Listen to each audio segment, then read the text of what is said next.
Cinema शौकीन सबका स्वागत करता है। आज हम बात करने वाले हैं द मंचूरियन कैंडिडेट के बारे में। ये कहानी है एक जवान सिपाही की जिसने अपने बहुत सारे साथियों की जान बचाई थी गल्फ वॉर के दौरान। लेकिन धीरे धीरे जब उस वॉर की सच्चाई सबके सामने आती है तब सबके होश उड़ जाते हैं। कहानी की शुरुआत होती है और हम एक सिपाही को देखते हैं जिसका नाम है बेन मार्को। मार्को ने गल्फ वॉर लड़ा था। वो उसी की कहानियां यहाँ के सारे लोगों को बता रहा होता है। वो जब भी इस वॉर का जिक्र करता है तब सबसे ज्यादा तारीफ करता है रेमंड शॉ की। मार्को का मानना है कि अगर शॉ वहाँ पर नहीं होता तो इनमें से कोई भी जिंदा नहीं होता। शॉ ने अकेले ही सारे सिपाहियों की जान बचाई। सिर्फ 2 ही सिपाहियों की मौत हुई थी और एक बहादुरी की अलग ही मिसाल है। मार्को का मानना है कि जो शॉ ने सबके लिए किया उसका कोई भी शुक्रिया अदा नहीं कर सकता। फिर भी उसने शॉ का नाम मेडल ऑफ ऑनर के लिए रेकमेंड किया है कि उसे जल्दी ही पुरस्कारित किया जाए। थोड़ी देर के बाद मार्को यहाँ से बाहर निकलता है। तभी उसकी मुलाकात होती है अपने एक साथी से जिसका नाम है मेलविन। मेलविन भी उसके साथ गल्फ वॉर में था। जब से वो युद्ध से वापस आया है तब से मेलविन की मानसिक स्थिति दिन प्रतिदिन खराब होती जा रही है। वो मार्को को कहता है कि मुझे तुमसे कुछ जरूरी बात करनी है।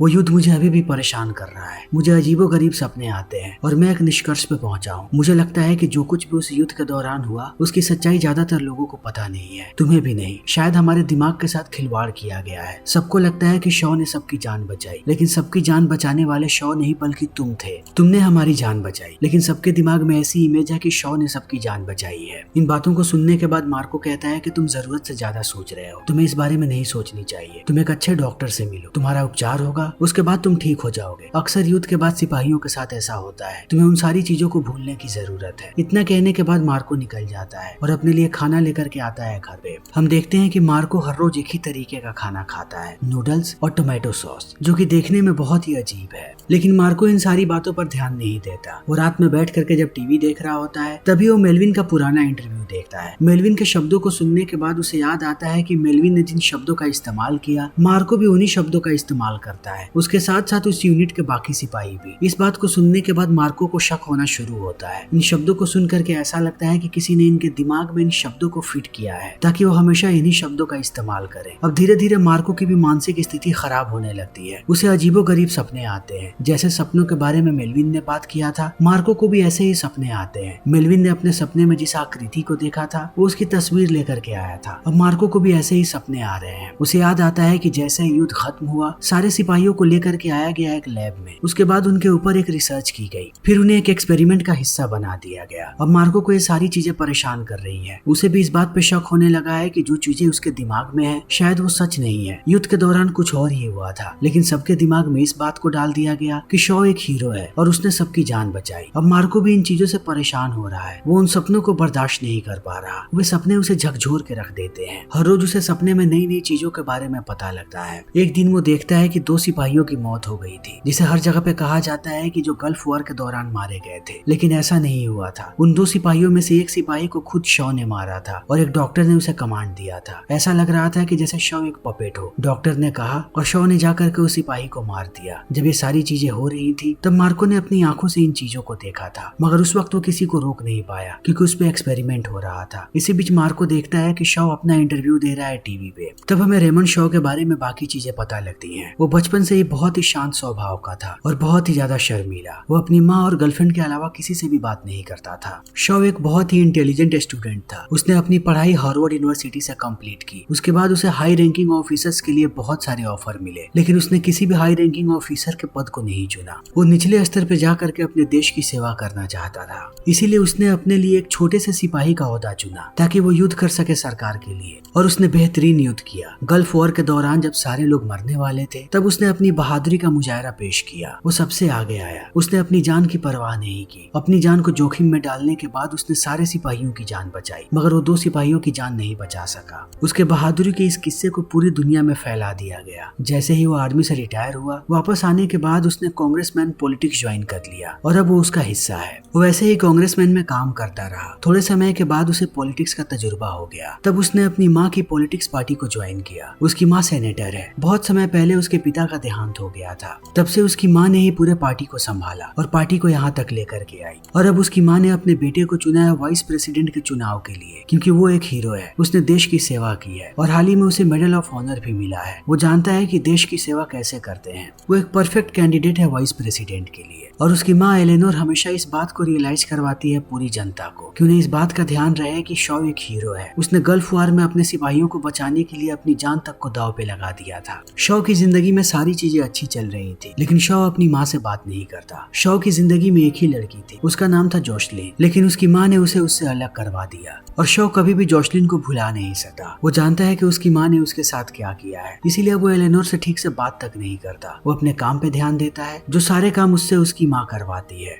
दूसरी तरफ अब धीरे धीरे मार्को की परेशानियां बढ़ती जा रही है। वो सपने उसे परेशान कर रहे हैं। मार्को सो भी नहीं पा रहा। उन सपनों के डर से वो सोना भी नहीं चाहता। जब उसकी परेशानियां जरूरत से ज्यादा बढ़ जाती हैं, तब वो निश्चय करता है कि अपने सीनियर्स को वो सारी बात बताएगा। वो एक बैठक बुलाता है और सबको बताने लगता है कि उसके दिमाग के साथ आखिर क्या हो रहा है। और गल्फ वॉर में जितनी भी चीजें हुई, उसे नहीं लगता कि वो सच थी। उसे लगता है कि शॉ पूरे तरीके से बदल चुका है। शॉ हमेशा से एक शर्मीला आदमी हुआ करता था, लेकिन जिस तरीके से वो भाषण दे रहा है, उसे देख करके बिल्कुल भी नहीं लगता कि ये वही आदमी है जो एक वक्त में गल्फ वॉर में हमारे साथ था और वो कैसे वहाँ पर रहता था, जैसे उसे किसी से कोई मतलब ही नहीं है। इन सारी बातों को सुनने के बाद उसके सीनियर्स भड़क जाते हैं और कहते हैं कि ये तुम्हारी दिक्कत है। तुम शॉ पर किसी किस्म का कोई भी इल्जाम नहीं लगा सकते। तुम PTSD से गुजर रहे हो। तुम अपना इलाज करवाओ और हम तुम्हें हिदायत दे रहे हैं कि तुम कभी भी शॉ के पास नहीं जाओगे। वो एक वॉर हीरो है। तुमने खुद उसका नाम रेकमेंड किया था मेडल ऑफ ऑनर के लिए। अगर तुम उसके सामने जाकर के ये सारी बातें कहोगे, तब हमारे पूरे के पूरे डिपार्टमेंट का नाम खराब होगा। लेकिन मार्को अपनी सारी परेशानियों से उभरना चाहता है। वापस आने के बाद वो अपनी रिसर्च को जारी करता है। उसका अब सबसे पहला काम है कि वो अपने यूनिट के सारे लोगों से मिले और उनसे बात करे कि क्या उन्हें भी सपने परेशान कर रहे हैं और उनकी यादों में उन्हें क्या नजर आता है। लेकिन जब वो एक एक करके सबको कॉल करता है, तब उसे एहसास होता है कि लगभग सारे लोगों की मौत हो चुकी है और वो भी बहुत ही रहस्यमयी तरीके से। किसी के पास इस बात का पुख्ता सबूत नहीं है कि उनकी मौत कैसे हुई। सिर्फ उसके अलावा अभी मेलविन ही जिंदा है। आखिरी के 2 लोग ही बचे हैं। ये बात अब अंदर से मार्को को खाने लगती है। वो इस बात को समझ चुका है कि जरूर कोई बहुत ही बड़ा षड्यंत्र हुआ है इनके साथ। वो बिना वक्त गंवाए पहुंच जाता है मेलविन के घर पे। वहां जाने के बाद वो दीवार पर देखता है कि मेलविन ने भी वही सारी चीजें लिखी हैं जो उसने सपने में देखा था। इस चीज को देखते ही इस बात की पुष्टि हो जाती है कि आखिर कोई ना कोई षड्यंत्र जरूर है, वरना 2 लोग एक जैसा सपना कैसे देख सकते हैं। वो दीवार की सारी चीजों को नोट करने लगता है और उन आकृतियों को भी। वो देखता है कि एक एक शब्द सेम है जो उसके दिमाग में गूंजते हैं। दूसरी तरफ हम शॉ को देखते हैं, जिसे एक कॉल आता है। कॉल आने से पहले शॉ एकदम नॉर्मल था, लेकिन जैसे ही कॉल पर उसने कुछ शब्दों को सुना, वो एक रोबोट जैसा बन गया और यहाँ से निकलने के बाद सीधा पहुंचा एक लैब में, जहाँ पर हम एक डॉक्टर को देखते हैं। डॉक्टर को देखने के बाद हमें एहसास होता है कि मार्को सपने में जिस डॉक्टर को देख रहा था उस लैब में, ये वही डॉक्टर है। यानी कि मार्को के सपने गलत नहीं है, कहीं ना कहीं उनका अस्तित्व जरूर है। ये डॉक्टर अब काम करना शुरू कर देता है। वो शॉ को लिटाता है और उसके ब्रेन में एक और इम्प्लांट डालता है और फिर से उसे कमांड देता है। तब शॉ उन्हीं शब्दों को दोहराने लगता है जिन शब्दों को हमने पहले सुना था। इन सारी चीजों को देख करके इस बात की पुष्टि हो जाती है कि ये सारे लोग डॉक्टर के कंट्रोल में हैं। इन लोगों ने इनके दिमाग में कुछ ऐसा डाला है जिससे वो इन सारे लोगों को कंट्रोल कर सके। वो कुछ शब्द बोलते हैं, उसके बाद ये सारे लोग रोबोट बन जाते हैं। इनके दिमाग में जितनी भी चीजें हैं उनमें से ज्यादातर सच नहीं है। मार्को को एहसास होता है कि अगर उसे वो सपने परेशान कर रहे हैं, यानी शॉ को भी वो सपने परेशान कर रहे होंगे। उसके दिमाग में भी किसी न किसी तरीके का खुरापात हुआ है। अब सच्चाई को पता लगाने का सिर्फ एक ही तरीका है कि मार्को न्यूयॉर्क जाए और जाकर के खुद मिले शॉ से, जिसके लिए पहले ही उसके डिपार्टमेंट ने उसे मना कर दिया है। लेकिन अब मार्को को किसी की परवाह नहीं। वो बस में बैठता है और निकल पड़ता है न्यूयॉर्क जाने के लिए। तभी वो अपने सामने देखता है एक औरत को, जिसका नाम है यूजीन रोज, जहाँ से मार्को हमेशा सामान लेता है। रोज वहीं पर काम किया करती थी।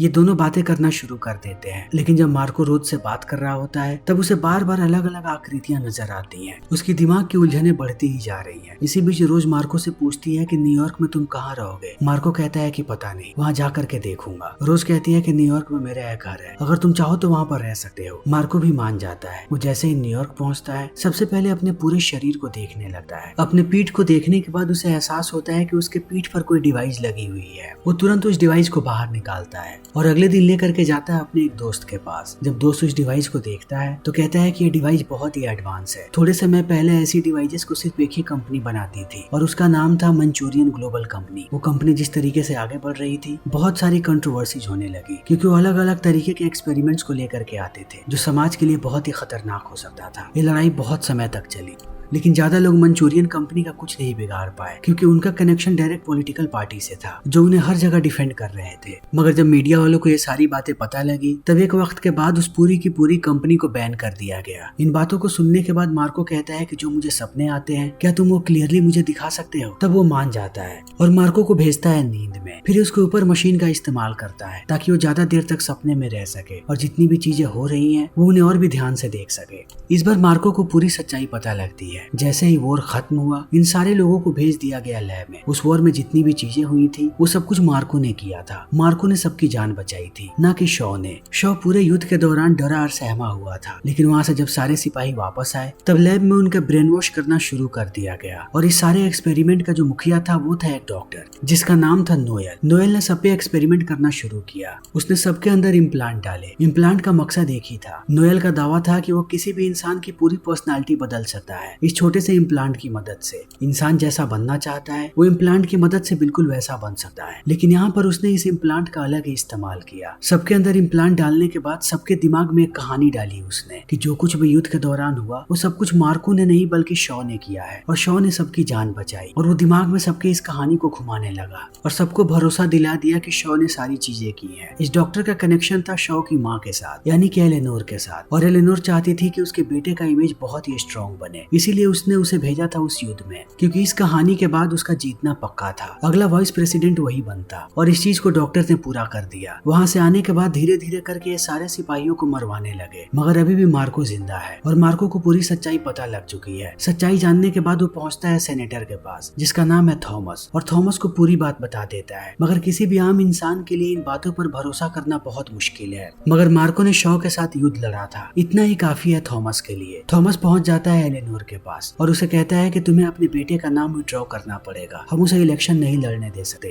एलेनोर यहाँ से चुपचाप चली जाती है। तब हमें एक और बात पता लगती है कि एलेनोर को पता है कि इन सारे सिपाहियों को वॉइस से कैसे कंट्रोल करना है। अभी भी उसका बेटा पूरे कंट्रोल में है और उसके साथ साथ वो मार्को को भी कंट्रोल कर सकती है। वो अपने बेटे को कमांड देती है कि वो जा करके थॉमस को मार दे, क्योंकि थॉमस को सच्चाई पता लग गई है। शॉ पहुंच जाता है थॉमस के घर पे। वो थॉमस को मारता है, उसके साथ साथ वो जोशलिन को भी मार देता है, क्योंकि वो थॉमस की बेटी है। जोशलिन वही लड़की है जिसे शॉ प्यार करता है, लेकिन अभी उसका दिमाग उसके बस में नहीं है, वो सिर्फ कमांड पे चल रहा है। ये षड्यंत्र सबके सोच के परे है और इस सारे षड्यंत्र को एलेनोर चला रही है ताकि वो अपने बेटे को वाइस प्रेसिडेंट बना सके, और वाइस प्रेसिडेंट उसके इशारे पर नाचेगा। वो जैसा बोलेगी उसका बेटा वही करेगा, और अगर उसने नहीं किया तो वाइस कमांड से वो करवाएगी। दूसरी तरफ हम देखते हैं मार्को, जिसके पास रोज आती है। जब ये सारी बातें रोज को पता लगती है तब वो मार्को को सच्चाई बताती है कि वो एक FBI एजेंट है। जब उसके यूनिट के सारे लोग एक एक करके मारे जाने लगे तब FBI को भी शक होने लगा कि गल्फ वॉर में कुछ ना कुछ तो हुआ था। तब से रोज ने मार्को पे नजर रखा हुआ है। उसके यूनिट के जितने भी लोग मरे थे उनकी बॉडी में इम्प्लांट लगे हुए थे। इससे FBI का शक पक्का हो गया। अब रोज और मार्को मिलकर के एक प्लान बनाते हैं कि उन्हें सबसे पहले मिलना है शॉ से। शायद शॉ भी इन्हीं सारी चीजों से गुजर रहा है। अगले दिन ये लोग पहुंच जाते हैं शॉ के पास और मार्को उसे सारी बातें बताना शुरू कर देता है। तब हमें पता लगता है कि शॉ को अभी भी अपने कब्जे में रखा है एलेनोर ने। अभी भी वो कमांड पर ही घूम रहा है, उसका दिमाग उसके बस में नहीं है। मगर मार्को उसे पूरी सच्चाई बताता है, तुम्हारी माँ शायद तुम्हारे दिमाग को घुमा रही है, जैसा उसने हम सारे लोगों के दिमाग के साथ किया है। हाल ही में थॉमस और उसकी बेटी को किसी ने मार दिया, मुझे लगता है वो तुमने किया है। जिस लड़की से तुम प्यार करते थे तुम्हारी माँ ने उसे तुम्हारे ही हाथों मरवा दिया।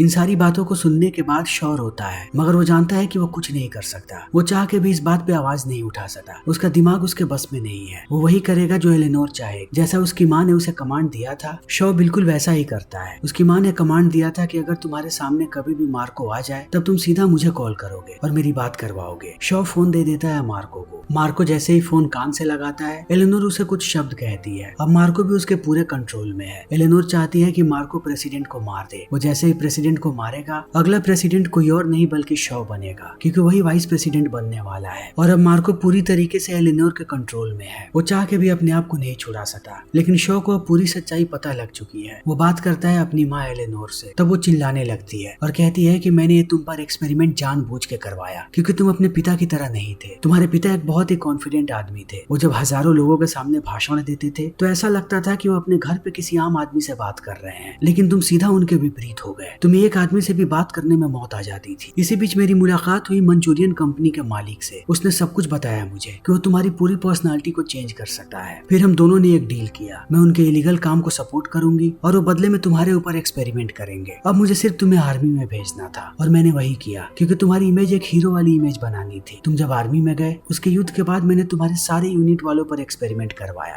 ताकि उनके दिमाग में इस इमेज को बना करके रखा जाए कि तुम एक हीरो हो और तुमने उन सबकी जान बचाई। अब ये पूरा का पूरा देश मेरे कब्जे में होगा जब तुम यहाँ के प्रेसिडेंट बनोगे। जिस तरीके से मैं तुम्हें कंट्रोल कर सकती हूँ किसी और प्रेसिडेंट को कोई कभी भी नहीं कर पाएगा। कल मैं प्रेसिडेंट को मरवाने वाली और उसे मारने वाला कोई और नहीं बल्कि मार्को होगा। वो शो को एग्जैक्ट बताती है कि उसे कहाँ खड़े रहना है और प्रेसिडेंट कहाँ पर आएगा तब उस पर गोली चलेगी। इसी बीच हम एक स्माइल देखते हैं यहाँ पर शो के चेहरे पर। तब हमें समझ में आता है कि शो ने जब से जोशलिन को मारा है तब से उसके दिमाग की उलझने और भी ज्यादा बढ़ चुकी हैं और कहीं ना कहीं उस इम्प्लांट ने काम करना बंद कर दिया है। अब उन कमांड्स का कोई भी असर नहीं हो पा रहा शो पे। वो अपने डिसीजन ले सकता है। अब शो अपनी प्लानिंग करने लगता है। अगले दिन ये सारे लोग पहुंचते हैं स्टेज पे। इनके बगल में ही राष्ट्रपति होता है। दूसरी तरफ हम देखते हैं मार्को को जो अपना स्नाइपर राइफल लेकर के तैयार है राष्ट्रपति को मारने के लिए। राष्ट्रपति अब उसके निशाने पे है। शो को सारी बात पता है कि कब गोली चलेगी। तब शो अपनी चाल चलता है। वो जानबूझ करके एलेनोर और अपने आप को लेकर के आता है निशाने पे। जैसे ही मार्को ट्रिगर दबाता है एक ही गोली में शो के साथ साथ एलेनोर भी ढेर हो जाती है। अब ये दोनों मर चुके हैं। ये शो ने जानबूझ के किया था। वो बहुत ही ज्यादा दर्द में था। शो हमेशा से एक अच्छा इंसान था। वो किसी को चोट नहीं पहुंचाना चाहता था मगर उसकी माँ ने उसके दिमाग के साथ जो कुछ भी किया तब से वो बदल गया और ये जिंदगी शो को नहीं चाहिए थी और ना ही शो चाहता था कि एलेनोर किसी और की जिंदगी बर्बाद करे। इसीलिए उसने डिसीजन लिया कि वो एक साथ दोनों जिंदगियों को खत्म कर देगा बाकी सारे लोगों की भलाई के लिए। अब चारों तरफ भगदड़ मच चुकी है। इसी बीच हम रोज को देखते हैं। रोज को एहसास हो जाता है कि मार्को ने ही मारा है इन दोनों को मगर रोज ये बात भी जानती है कि मार्को का दिमाग उसके कंट्रोल में नहीं है। तब रोज अपनी चाल चलती है। वो सारे के सारे सबूतों को बदलना शुरू कर देती है। जहाँ जहाँ सीसीटीवी फुटेजेस में मार्को नजर आता है वहाँ वहाँ वो मंचूरियन कंपनी के एक आदमी को फ्रेम कर देती है। जैसे ये सारे सबूत बाहर आते हैं अब मंचूरियन कंपनी के सारे लोग हिरासत में हैं और मंचूरियन कंपनी को भी बंद कर दिया गया है। जब वो सबको अरेस्ट करते हैं तब मंचूरियन कंपनी के और भी काले धंधे के बारे में पता लगता है। लेकिन ये सारे गुनहगार अब खत्म हो चुके हैं। अब ये किसी की भी जिंदगी के साथ खिलवाड़ नहीं कर पाएंगे। फिर इसी के साथ ये फिल्म यहीं पर खत्म हो जाती है। तो दोस्तों हमारी आज की ये वीडियो भी यहीं पर खत्म होती है। अगर आपको हमारी ये वीडियो पसंद आई हो तो इसे लाइक करें, शेयर करें और चैनल को सब्सक्राइब करें। Thank you.